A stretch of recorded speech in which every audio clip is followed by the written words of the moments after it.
Standard 10th subject mathematics part 2 chapter number 3 circle.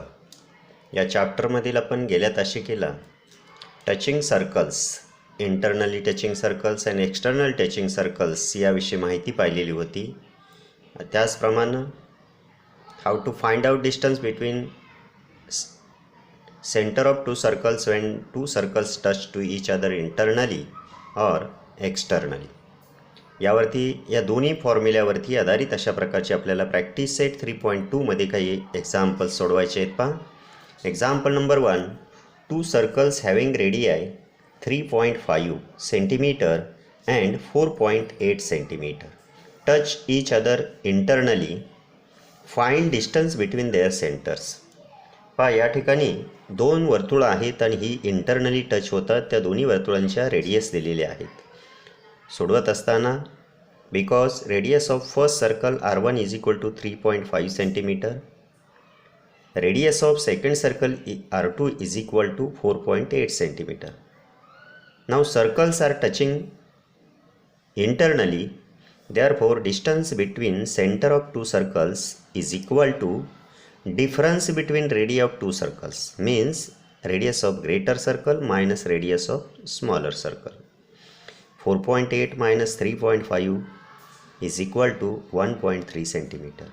Therefore इथं last answer असं लिहावं लागेल, the distance between center of two circles is equal to 1.3 centimeter. या पद्धतीनं हे उत्तर शेवटी लिहायचं आहे.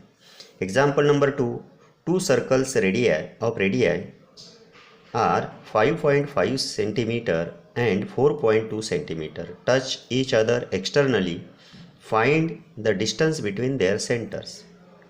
वरच्याप्रमाणेच पहिल्यांदा रेडियस लिहून घ्यायच्या. Because radius of first circle R1 is equal to 5.5 centimetre and radius of second circle R2 is equal to 4.2 centimeter.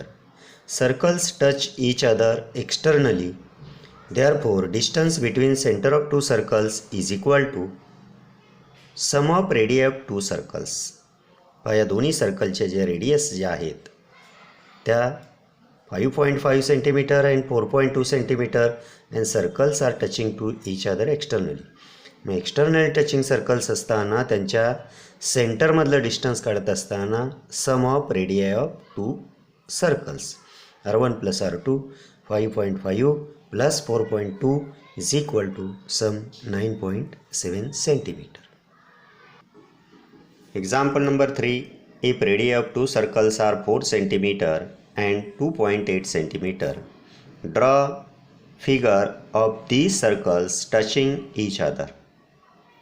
दोन वर्तुळ दिलेत. एका वर्तुळाची त्रिज्या जी आहे ती 4.5 आहे, दुसऱ्या वर्तुळाची त्रिज्या जी आहे ती 2.8 सेंटीमीटर आहे आणि आपल्याला अशी सर्कल्स काढायला सांगितल्या. पण पुढे काय म्हटले, टचिंग सर्कल्स काढायचे आहे. त्यातला पहिला मुद्दा जो आहे तो एक्सटर्नली टचिंग सर्कल्स आणि सेकंड पॉईंट आहे तो इंटरनली टचिंग सर्कल्स. मग आपल्याला पहिला पॉईंट जो आहे तो circles touch each other externally म्हणजे बाहेरून स्पर्श करणारी वर्तुळ आपल्याला काढायचे. 4 सेंटीमीटर रेडियस असणार हे पहिलं सर्कल काढलं, हा त्याचा सेंटर आहे. त्यानंतर दुसरं सर्कल आहे की ज्याची रेडियस 2.8 सेंटीमीटर आहे आणि 2.8 सेंटीमीटर एवढी रेडियस घेऊन या ठिकाणी आपण हे दुसरं सर्कल काढले आणि ही दोन्ही सर्कल जी आहेत ती या पॉईंटमध्ये टच होत आहेत. नाव सेकंड पॉईंट आपल्याला सांगितलेलं आहे internally touching circles. Circles touch each other या ठिकाणी इंटरनली म्हणजे आतून स्पर्श करणारे. पहिल्यांदा 4.4 सेंटीमीटर रेडियस असणारं हे सर्कल काढलं, त्याचा सेंटर हा 4 सेंटीमीटर एवढी रेडियस घ्या असं सर्कल काढा. त्यानंतर 2.8 सेंटीमीटर एवढी रेडियस घ्या आणि बरोबर इथे टच होईल अशा पद्धतीनं हे दुसरं सर्कल काढलं आणि हे दोन्ही सर्कल्स हे परस्परांना इंटरनली टच होत आहेत हे दिसून येत आहे. आपण पुढची काही उदाहरणं पाहूया. Example number 4, in figure the circles with centres P and Q touch each other at R. A line passing through R meets the circle at A and B respectively. Prove that. पहा पहिल्यांदा हे दिलेल्या माहितीप्रमाणे circles आहेत का नाही ते पहा. P and Q are the centres of circles and line passing through point R. The circles are touch to each other in a point R and line passing through the point R which touches the both circles point A and B. Then prove that segment A P is parallel to segment Q बी.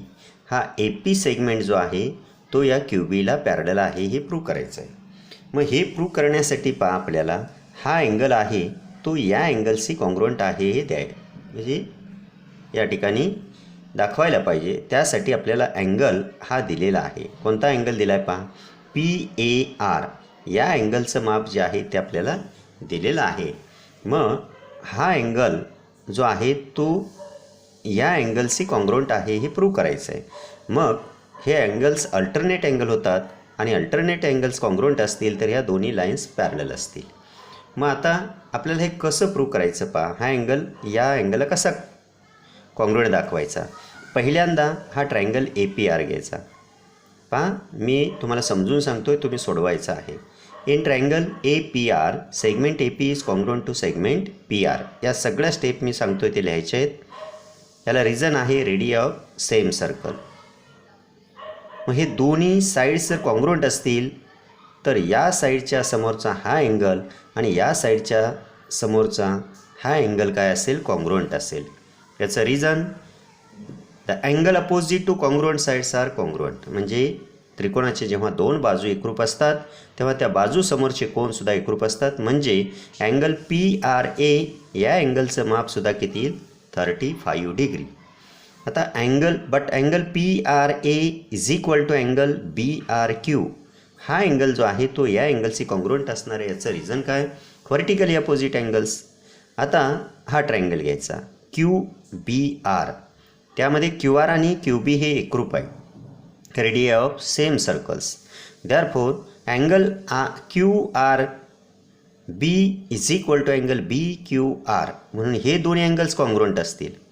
याचं कारण ह्या दोन्ही sides congruent आहेत म्हणून त्या साईडच्या समोरचे angle congruent असतात. Two sides of a triangle are congruent then angle opposite to them are congruent. पहा आता हा अँगल आणि हा अँगल कॉन्ग्रुएंट, हा अँगल याच्याशी कॉन्ग्रुएंट, हा अँगल याच्याशी कॉन्ग्रुएंट आहे. आपण प्रॉपर्टीज ऑफ अँगल्स कॉन्ग्रुएंट अँगल्सच्या प्रॉपर्टी पाहिलेत. पहिला कोण दुसऱ्याशी, दुसरा कोण तिसऱ्याशी, तेव्हा तिसरा आणि पहिला म्हणजे हा आणि हा अँगलसुद्धा काय असणार आहे कॉन्ग्रुएंट असणार आहे. आणि therefore segment A P is congruent to segment Q B. हे पहिलं या ठिकाणी प्रूव्ह होतं. आता triangle A P R is similar triangle R Q B. पहा ए पी आर आणि आर क्यू बी हे दोन्ही ट्रायंगल जे आहेत ते तुम्हाला सिमिलर दाखवायचे. कसे सिमिलर दाखवणार. तर हा अँगल आहे तो या ठिकाणी या अँगलशी कॉन्ग्रुएंट आहे. हा अँगल या अँगलशी कॉन्ग्रुएंट आणि म्हणून हे दोन triangle A P R similar triangle R Q B. A test angle टेस्टनुसार if two angles of one triangle are congruent to two angles of another triangle then the triangles are congruent to each other by the test of then the triangles are similar by the test of A test. आता पुढे काय विचारले. And find angle R Q B या कोणाचं माप आपल्याला विचारलेलं आहे. आता पहा क्यू आर बी हा ट्रायंगल घ्यायचा क्यू आर बी. या ट्रायंगलमध्ये the sum of measures of all angles of a triangle is equal to 180 degree.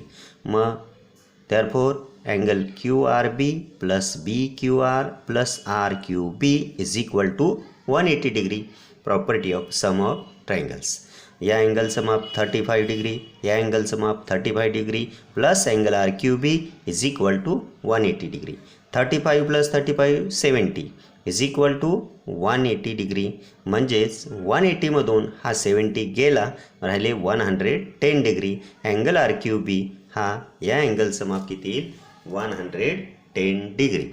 या पद्धतीनं हे व्यवस्थित या ठिकाणी गणित पुन्हा समजून घ्यायचं आहे. मी ज्या स्टेप्स सांगितल्या त्या सर्व स्टेप्स तुम्ही काय करायचे आहेत लिहून काढायचे आहेत. अजून एक गणित आपण या ठिकाणी पाहणार आहोत म्हणजे हा प्रॅक्टिस सेट पूर्ण होतोय. पहा example number 5. In figure, which centers A and B touches each other at point E. Centre A centre B असलेली दोन सर्कल जी आहे ती ई या पॉईंटमध्ये इंटरसेक्ट होत आहेत.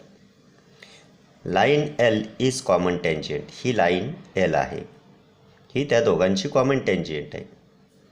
Which touches the circles at point C and D respectively. Find the length of segment C D. C डीची length आपल्याला काढायची आहे. If the radii of the circles are 4 centimetre and 6 centimetre.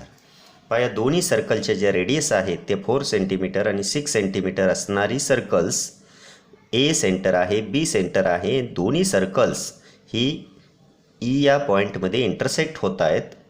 आणि आपल्याला या ठिकाणी ही कॉमन टँजेंट एल जी आहे ती सी आणि डीमध्ये इंटरसेक्ट होते, तर लेंथ सी डीची किंमत आपल्याला काढायला सांगितलेली आहे. थोडंसं या ठिकाणी आपण समजून घ्यायचं आहे आणि समजून घेतल्यानंतर आपल्या वहीमध्ये सर्वांनी हे लिहून काढायचं आहे. पहा, या आकृतीमध्ये तुम्हाला असं आकृती स्पष्टता दिसते की आकृतीमध्ये हा जो ए ई बी हे तिन्ही पॉईंट आहेत ते एका रेषेत आहेत. हा थेरम आपण पाहिला आहे. If two circles are touching to each other then their centres and the common point of contact are collinear points. म्हणून हे तिन्ही बिंदू एक रेषे आहेत. या आकृतीमध्ये AE is equal to A C. AE आणि ए सी हे दोन्ही इक्वल असेल आणि बीई आणि बी डी हे सुद्धा इक्वल असणार आहे, radii of the same circles. आता या ठिकाणी अँगल ए सी डी किंवा बी डी सी हे दोन्ही अँगल्स 90 डिग्री असणार आहे. त्याचं कारण टँजेंट इज परपेंडिक्युलर. ही टँजेंट आहे, ही रेडियस आहे.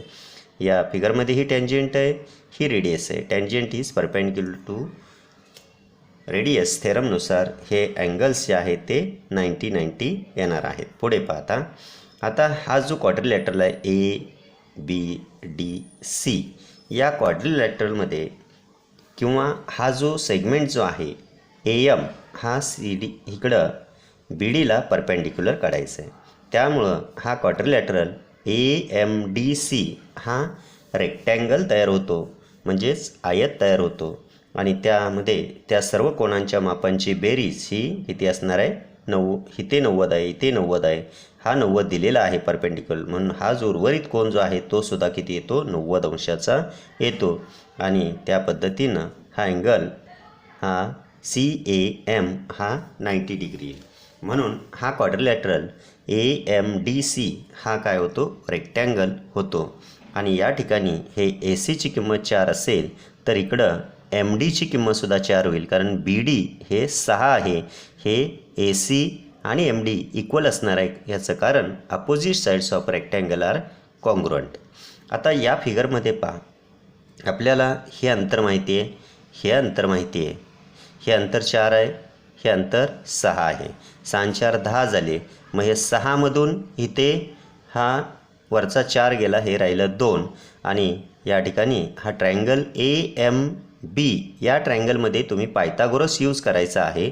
आणि पायथागोरस यूज करून तुम्ही ही ए एमची किंमत जी आहे ती या ठिकाणी काढायची. आणि ती ए एमची किंमत जी आहे ती पायथागोरस यूज केल्यानंतर 10च्या वर्गामधून 2चा वर्ग वजा केला. आणि या ठिकाणी 100मधून हे 4 वजा झाले, 96 होतील. आणि 96ची फोड या ठिकाणी 16 96 आणि 16चं वर्गमूळ हे 4 आणि 6चं वर्गमूळ पडत नाही, म्हणून 4 वर्गमुळात 6 हे कशाची किंमत आली पहा? ही ए एमची. आता ए एम जेवढं असेल तेवढं सी डी असणार आहे. याचं कारण opposite sides of rectangle are congruent. कारण पहा इथे ए एम आणि सी डी ह्या रेक्टँगलच्या साईड्स आहेत आणि त्या काय असणार आहेत? एकरूप असणार आहेत. म्हणून ए एमची किंमत जर 4 वर्गमुळात 6 असेल तर सी डीची किंमतसुद्धा किती येईल? 4 वर्गमुळात 6 एकक किंवा सेंटीमीटर युनिट दिले. त्या पद्धतीनं हे गणित व्यवस्थित समजावून घ्यायचं आहे आणि आपल्या वहीमध्ये सर्वांनी लिहून काढायचं आहे. धन्यवाद.